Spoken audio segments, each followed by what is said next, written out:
Поводом для встречи с журналистами стала ситуация с заболеваемостью корью в соседних с Абхазией странах. Главный санитарный врач республики Алла Беляева отметила, что на фоне критически низкого уровня вакцинации населения от кори этот факт вызывает особую озабоченность. В последнее время в сопредельных с нами странах, в частности в Российской Федерации, в странах, часто посещаемых нашим населением, например, в Армении, а также в странах Средней Азии, откуда к нам прибывают трудовые мигранты, наблюдается рост заболевания корью.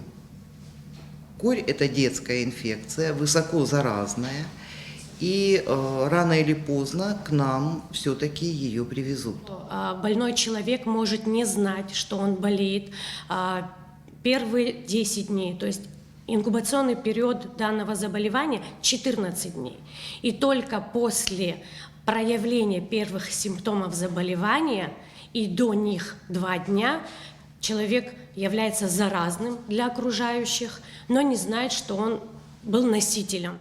Колоссально низкий уровень вакцинации населения – это опасность, которая может повлечь тяжелые последствия, говорят специалисты.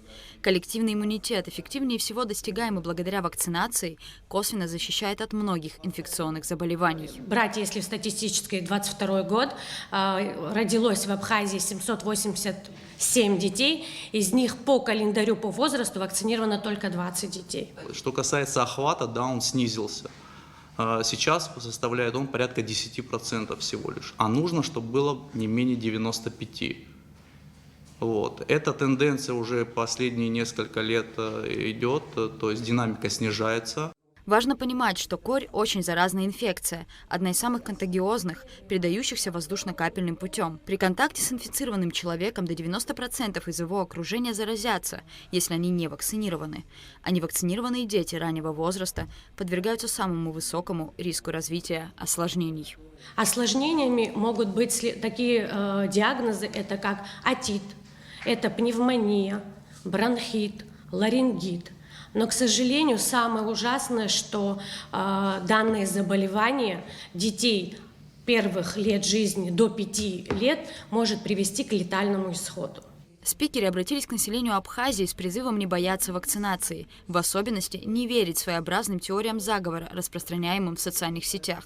В Абхазии зарегистрированных случаев осложнений после вакцинации от кори нет. Сама вакцина поступает в республику от детского фонда ЮНИСЕФ. Все сертификаты, подтверждающие безопасность, имеются. Вакцина используется в общемировой практике более 50 лет. Календарь прививок у нас на самом деле очень хороший, национальный календарь прививок. Туда очень много замечательных входят вакцин, даже таких, которые нету в сопредельных государствах, например, не входят в национальный календарь прививок. Мы это обеспечиваем. И поэтому для того, чтобы избежать возможных осложнений, которые будут, нам хотелось бы обратиться и дать такой посыл. Не только по кори, есть и другие вакцины, которые, к сожалению, не реализуются.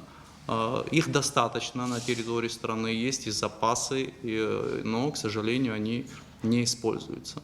Провакцинировать ребенка можно в ближайшей поликлинике, либо в детских садах и школах. Это бесплатно. Согласно национальному календарю прививок, 3-компонентную вакцину от кори, паротита и краснухи вводят детям в возрасте 12 месяцев с последующей ревакцинацией в возрасте 6 лет. Всем взрослым рекомендуется проводить ревакцинацию от кори каждые 10 лет. Единственная возможность предотвратить распространение кори – регулярная, своевременная вакцинация. Рада Чачава, Михаил Братухин, Абхазское телевидение.